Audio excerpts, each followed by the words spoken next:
No niin, tervetuloa Pösön videoesittelyyn. Eli tässä tämä auto, joka on ikäisekseen todella siisti ja polvuton ja hyvin pientä käytön jälkeä ulkona autossa. Kerätään auto ja katsotaan.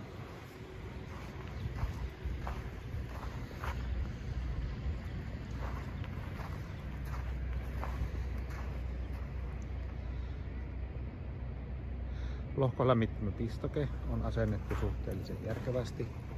Ei ole jätetty roikkumaan minnekään höpöpaikkaan.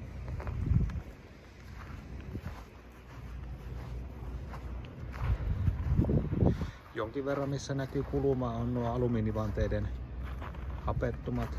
Suola hapettaa aluvanteita talvella ja sen takia siinä sitten näkyy tuommoisia jälkiä, mutta rengas itsessään tai renkaat itsessään on oikein hyvät.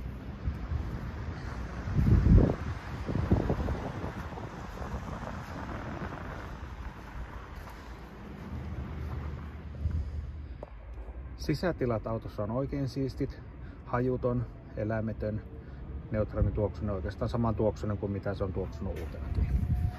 Ja hyvin minimaalisia käytön jälkiä. Voisi luonnehtia ikäisekseen erittäin siistiksi.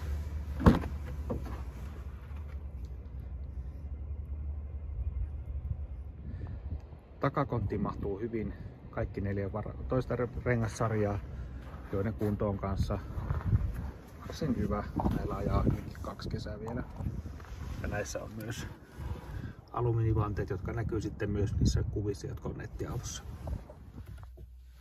Käynnistettäessä ei tule mitään ihmeellisyyksiä. Seuraava huoltoon on matkaa 28 800 kilometriä.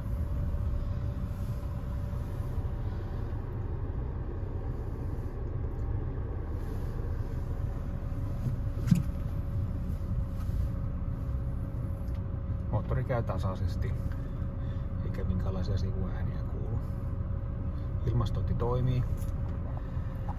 Samoin sitten näissä tyyppivikana oleva juttu, että välttämättä lämpöä ei tule jalkatilaan molemmille puolille, mutta tässä tapauksessa sekin toimii kyllä niin kuin pitää. Ikkunat toimii molemmin puolilla. Autossa on lasikatto ja sille voi ainoastaan avata tai tuoda verhon tuohon eteen, mutta sitä kattoa ei sinänsä voi avata.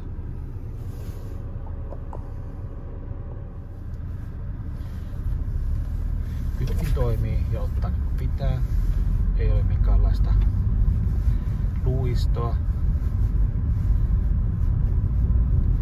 Samaten vaihteiden valinta onnistuu ihan, että ne vaihteet menee päälle nätisti ja ilman mitään ongelmia. Piha on nyt vähän epätasainen, mutta sielläkin kuuluu, että mitään semmoisia pauketta tai kolinaa tai asiaa kuuluu, mutta täältä alustasta ei kuulu.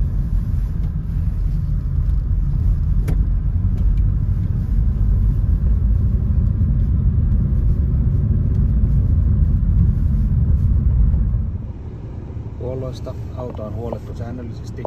Meidän saaman tiedon mukaan auton viimeiset vuodet on omistanut Pösön mekaanikko, joka on tehnyt tunnollisesti autoon tarvittavat huoltotyöt.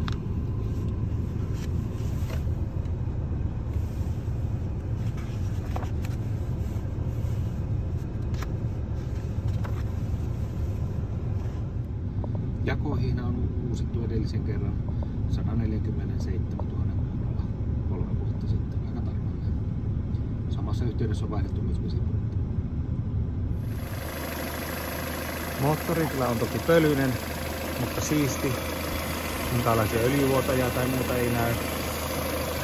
Ja moottori käy tasaisesti, eikä minkäänlaisia sairaita sivuaineita. Kokonaisuutena Pösö on säilynyt ikäisekseen kyllä varsin hyvässä kunnossa ja tämmöiseen soisi olla enemmänkin. Hintalaatusuhteelta auto on varmasti parhaimmistoa, mitä näiden joukosta löytyy. Ja varmasti silloin osansa siinä, että auto on maltettu huoltaa ja huoltotoimenpiteet on tehty niin kuin pitää.